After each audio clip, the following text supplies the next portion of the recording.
Bonjour à tous, bienvenue sur Sensation. Je suis aujourd'hui avec Sandrine Hubert. Vous êtes présidente de l'association Les Troubles Fêtes à Bernay. Bonjour. Bonjour Jessie. Alors l'association Les Troubles Fêtes est très récente et a pour objectif de valoriser et surtout organiser un festival autour d'Halloween. Comment est née l'association ? Eh bien écoutez, effectivement, la création de cette association, ça a été un peu un cheminement, des rencontres en fait, entre les différents membres fondateurs. On a par le passé, depuis plusieurs années, travaillé ensemble, on s'est croisés professionnellement sur différents projets de solidarité, beaucoup. Et puis après le Covid, on a organisé la première édition d'Halloween et voilà, et l'événement a pris assez rapidement, 2022, ça a encore plus grossi, et il a fallu suite à ça se structurer parce qu'il n'y avait pas de véritable identité qui portait l'événement, donc on a décidé de fonder cette association. De qui est composée justement l'association et pourquoi les membres ont décidé de rejoindre l'aventure ? Eh bien écoutez, donc l'association est composée de plusieurs personnes, donc moi effectivement la présidente, je suis accompagnée d'Alain Lechardeur qui est le vice-président, Jean-Michel Coquet qui est CPE à Saint-Anselme, Sandra Talley-Laforce qui est professeure de théâtre chez Aide les Arts, j'ai oublié de préciser, Jean-Michel est également président d'Aide les Arts, Cédric Marori qui est président de l'association L'Arche des Mondes, donc une association de médiéval fantastique, Hélène Roussel qui est également membre d'Aide les Arts, et je crois que j'oublie personne, j'espère. Alors votre association s'attelle à créer un véritable événement autour de la fête d'Halloween. C'est d'abord un événement connu en Amérique, très réputé en Amérique, qui a connu une grande réputation également dans les années 2000 en France, mais avant de perdre en intérêt, notamment chez les jeunes. Depuis quelques années, la fête d'Halloween revient à la mode dans notre pays. En 2021 et 2022, vous l'avez dit, vous avez organisé un événement autour de cette fête. Comment se sont organisées ces deux éditions ? Alors, je vais commencer par corriger un peu le tir. Notre objectif aussi, quand on a créé l'événement Halloween, c'était parce que, comme vous l'aurez compris, on est plutôt des profils très intéressés par les sujets culturels et historiques, que ce soit par la partie théâtre, médiéval fantastique, moi je suis dans la com, enfin voilà, et j'ai beaucoup fait également d'événementiel. Notre objectif, c'était de redonner du sens à Halloween quand on l'a organisé en 2021. Donc on avait fait une opération solidaire autour de cet événement la première année, mais on avait déjà commencé à faire un travail de sensibilisation parce que malheureusement cette fête a perdu, parce que beaucoup de gens ont un peu rejeté le côté américanisation, le côté aussi commercialisation qui a pu en être fait.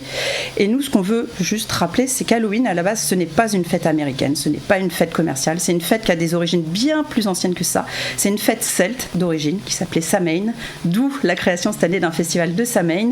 L'objectif, c'est de remonter un peu l'aspect historique de cet événement, qui n'est pas un événement américain, puisqu'il trouve ses origines en Europe, notamment en Europe de l'Ouest, et qui s'est trouvé exporté par les migrations des peuples anglo-saxons et notamment des Irlandais aux États-Unis. Voilà.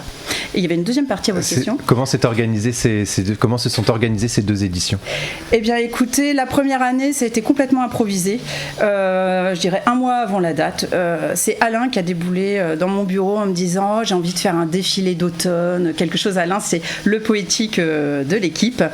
Et moi, j'ai dit « Écoute, Alain, ok, mais si on fait pas qu'un défilé, on fait quelque chose un peu plus événementiel pour faire venir les familles, pour recréer un peu de festivité ». Et donc, il fallait un portage juridique. Ça a été Aide les Arts qui s'est joint à nous également, qui nous a rejoint parce qu'on avait déjà fait des projets ensemble, qui a porté la première année. La deuxième année, on voulait faire venir une compagnie, mais une compagnie culturelle, et bien effectivement, l'art de rue, tout ça, ça a un coût, il faut payer les artistes. Donc l'association ADCAP, les commerçants, ont complètement soutenu le projet, c'est eux qui l'ont porté, qui l'ont financé. Nous, on était en backstage, j'ai envie de dire, sur la partie organisationnelle. Et ça a pris énormément d'ampleur, et effectivement, il a fallu recadrer et avoir une véritable identité. Ça pouvait pas être un coup c'est l'un, un coup c'est l'autre. Donc on a décidé de s'identifier véritablement, puisque nous avions partagé beaucoup de choses ensemble et qu'on avait envie aussi d'exister en tant qu'identité, d'où la création de l'association. Et avec zéro fonds, vous avez tout de même attiré près de 7000 personnes pour Halloween. Bernay, est-ce que c'est un territoire qui est attaché à la tradition d'Halloween selon vous ? Eh bien, Attaché à la tradition d'Halloween, je dirais pas spécialement. Je pense plutôt que justement en Normandie, c'est une thématique qui n'a pas été si exploitée que ça. La Normandie est un territoire médiéval, donc qui a beaucoup surfé sur cette thématique-là. Il y a beaucoup de fêtes médiévales, mais au détriment de certaines autres fêtes qui ont tout autant un potentiel. Et finalement, les familles sont très attachées à cette fête. Le côté déguisement, chasse aux bonbons, c'est très familial, c'est un public très familial. Et en fait, pour nous, ça a été un peu une opportunité. Je pense que c'est pour ça qu'on a attiré autant de monde, c'est qu'il n'existe pas en Normandie de véritables événements de ce type-là en fait. Donc on a su capter des gens qui ont vu un intérêt, et donc finalement c'est pas juste les habitants de Bernay, là ça a été vraiment, c'est arrivé de partout en 2022. On avait des gens qui sont arrivés de Dreux, Alençon, Fleurs, enfin voilà, c'est vraiment arrivé de partout. Donc j'ai envie de dire, c'est pas juste Bernay, c'est je pense tout le territoire qui a senti qu'il y avait quelque chose, quoi. Est-ce que vous avez remarqué une appétence de la part des jeunes, surtout en 2022, où finalement tous les âges étaient présents pour ce festival? Alors j'ai envie de dire, tous les âges étaient présents. C'est vraiment un événement intergénérationnel, très familial, très bon enfant. On n'a pas eu de soucis particuliers. C'est un public très calme qui vient avec ses enfants, les grands-parents qui viennent, les enfants. Si vous voyez sur notre page Facebook, sur notre site web, les photos, ça allait jusqu'à venir avec le chien déguisé. Donc c'était vraiment, quand je vous dis tout le monde, tout public, c'est même les animaux. Enfin, c'est ouvert vraiment à tout le monde. Et cette année encore, vous allez donc organiser un événement autour de Halloween avec le festival de Samhain, donc le nom irlandais de la fête à l'origine d'Halloween. Qu'est-ce qui va changer par rapport aux précédentes éditions?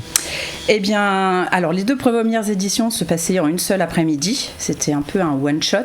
L'idée, c'était de surfer sur l'opportunité, le côté atypique de ce festival et sur ce qu'on avait perçu d'attente du public. Parce qu'on a eu beaucoup de remontées aussi du terrain, des gens qui... et d'ailleurs, là, ils sont taqués, les gens sur les réseaux. Ils veulent savoir, c'est quand la billetterie, c'est quand sortent les infos, ils attendent. Hein. On sent qu'il y a eu une véritable attente. Donc, voilà, c'était aussi ça, c'était surfer sur cette opportunité-là.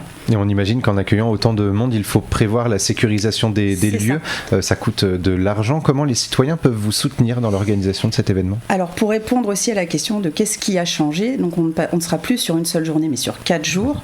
On a complètement revu le format de l'événement, c'est-à-dire qu'effectivement quand vous passez une jauge, plus de 5000 personnes, vous rentrez dans des dispositifs réglementaires et de sécurité, donc ça veut dire effectivement investir dans des moyens de sécurité, des postes de secours, des agents de sécurité, ça veut dire de la technique qu'il faut adapter à la jauge publique, parce que quand vous prévoyez par exemple une sonorisation pour 1000 personnes et qu'en fait au spectacle vous vous retrouvez avec 4000 personnes, et ben au niveau du son c'est pas très bon, donc la technique a été revue, la programmation aussi. Quand vous avez une compagnie pour 1000 personnes ça va, mais quand vous avez autant de monde d'un seul coup, il faut qu'il y ait de l'offre. Donc voilà, on a développé la programmation, on est sur un festival de 4 jours avec plein de surprises. Et comment les gens peuvent nous soutenir? Parce que oui, on a besoin du soutien, parce que la particularité de notre situation, c'est que notre association est toute jeune, elle a été créée il y a quelques mois, mais l'événement lui existe depuis, ça va être sa 3e édition. Donc l'événement a grossi, mais l'association commence donc avec une trésorerie qui commence, avec beaucoup de frais à financer, et donc c'est pourquoi on a fait appel effectivement aux mécènes. On a également fait appel aux habitants. On a ouvert une cagnotte en ligne sur Hello Asso. N'importe qui peut nous aider, ne serait-ce qu'à partir de 1 euro. Si tout le monde donnait 1 euro, ça financerait complètement le festival. Et on propose d'ailleurs sur cette cagnotte Hello Asso des contreparties, des entrées gratuites, parce que notre événement, vous le découvrirez, on a voulu garder des choses complètement gratuites pour que ce soit accessible à tout public, à toutes les familles, et on a des parties payantes parce qu'il faut bien, comme je vous l'ai expliqué, financer ces compagnies, cette technique, cette sécurité. Et donc voilà, les personnes qui nous soutiendront en contrepartie auront des privilèges, et ça à découvrir sur Hello Asso. Et le festival de Samhain se tiendra donc du 28 au 31 octobre 2023. Quels sont les maîtres mots de ce festival? Eh bien, ça va être un festival atypique. Nous, c'est ce qu'on aime répéter et insister, qui va retranscrire notre univers. Donc, on va être dans le fantastique, dans l'imaginaire. La thématique cette année, c'est bêtes et créatures. Donc, je vous laisse imaginer. Voilà.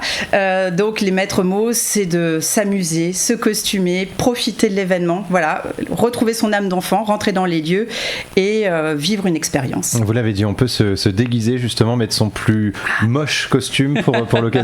Ah mais oui, il y a de véritables talents. D'ailleurs, on a fait tout un travail pendant 1 an d'aller à la rencontre sur tout un tas d'événements, d'exposants, de cosplayers qu'on a démarchés et voilà, on fait connaître l'événement et il faut s'attendre d'ailleurs à ce qu'il y ait du niveau au niveau costume, donc allez-y, maquillez-vous, costumez-vous, c'est l'occasion vraiment d'être une autre personne, de lâcher prise et de s'éclater. Et c'est donc du 28 au 31 octobre. Merci beaucoup Sandrine Hubert d'avoir été avec nous sur... Merci de nous avoir accueillis. Merci, et pour plus d'informations, on peut se rendre sur le site halloweenbernay.fr et pour revoir ou réécouter cette émission, rendez-vous sur notre site et notre application Radio Sensation.